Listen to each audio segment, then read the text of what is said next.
What's up, you guys? Welcome back to... Oh, damn. It is hot outside.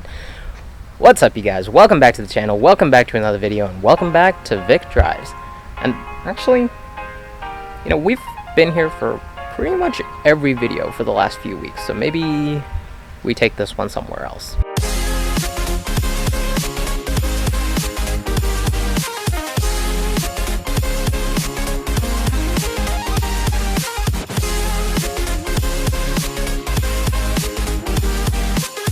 And here we are, back at our favorite parking garage, and obviously, good parking garage etiquette, of course, we have to do this.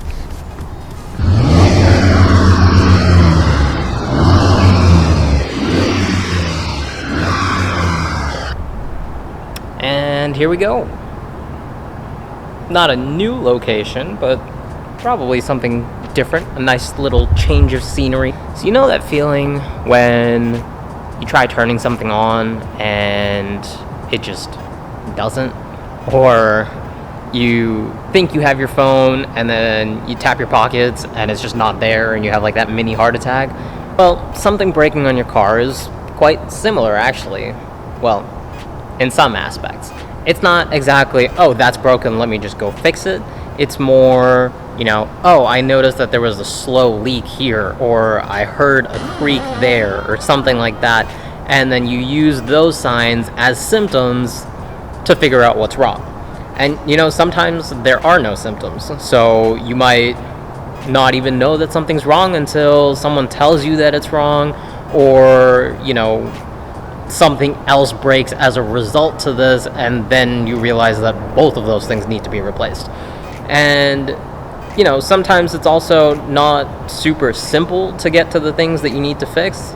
Like, it's not taking the wheel off and putting a new wheel on. It's not like Legos. It's more, I gotta take the wheel off, I gotta take the calipers off, I gotta take a bunch of other stuff off just to fix the one thing that was ruined to begin with. Anyways, that's all good and fine and everything, but the whole reason for this video was to tell you guys why I work on my own cars, and to maybe give you a little bit of incentive to start working on your own if you don't already. So, story time.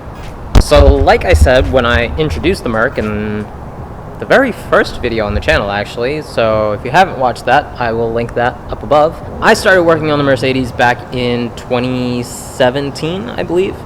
And that's common knowledge if you watch that video. If you didn't watch that video, I'm sure I've mentioned it like a billion times. But what I haven't mentioned so many times is that the reason that I had to start working on this was because I had an internship coming up spring of 2018, spring semester of 2018, so it started in January, ended in May, I believe.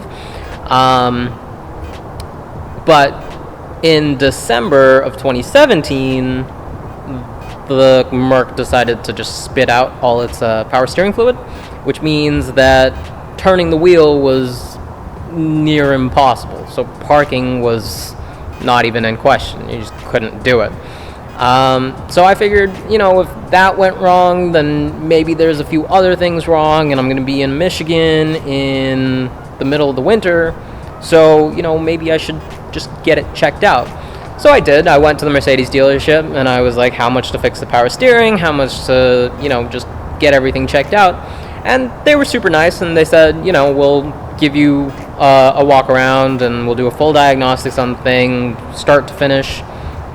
Give us a couple hours, and we'll let you know what's wrong, we'll give you a quote, and then if you don't want to do it, you can just leave.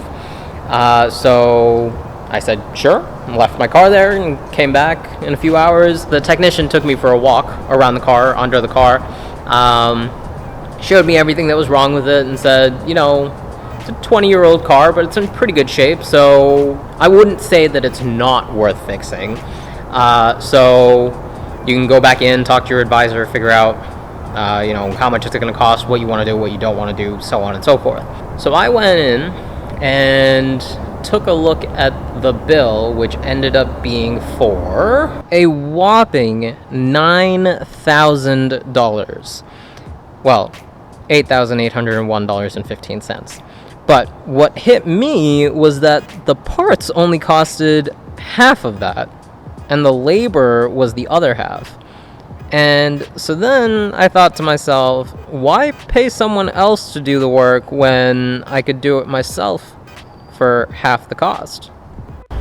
But even that wasn't just it. So $4,000 for parts is sure like half the cost of the dealership doing it, but at the same time, the car was almost 18 years old at this point, so it was in perfect condition, probably worth close to 3.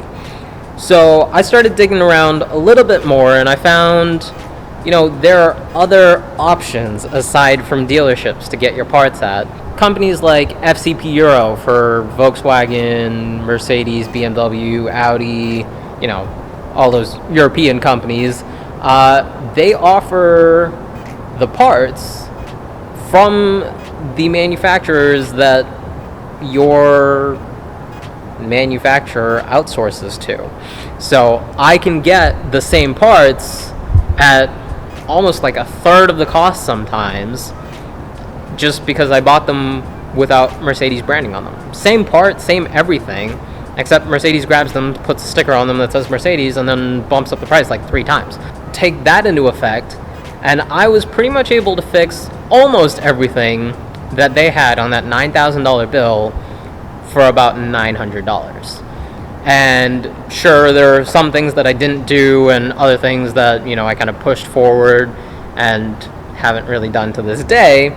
But the big ticket items I was able to get done before I had to hit the road for my internship.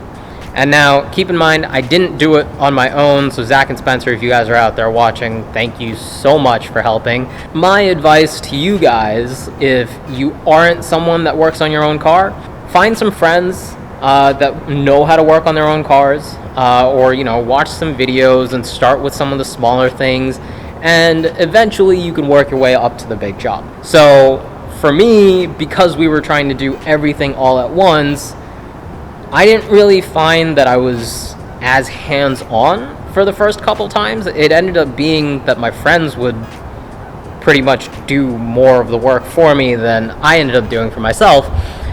So what I ended up doing instead was watching, learning, and then try some of the smaller things myself. Or if, say, one of my friends was working on the left side of the car doing the brakes, then I would try hopping on the right side to do the other side. And I would find that, maybe I was struggling with something, and then I would just call him over to help, and, he's done it before, so he would do it for me. But the benefit of actually seeing it and struggling with it actually helped me for when I had to do it again a couple years later. And then after you get a little comfortable with it, once you've done a few things, you get really comfortable with, trying something a little more difficult, trying something a little more intense, and honestly from there it's an addiction. And I know I'm kind of rambling, so I'll try to cut this short, but from my experience, from what I've seen, if you have a really good independent shop and a job is something that you think might take hours and hours long, and you don't want to get into it, then definitely find a good independent mechanic and get the car to them and have them do it.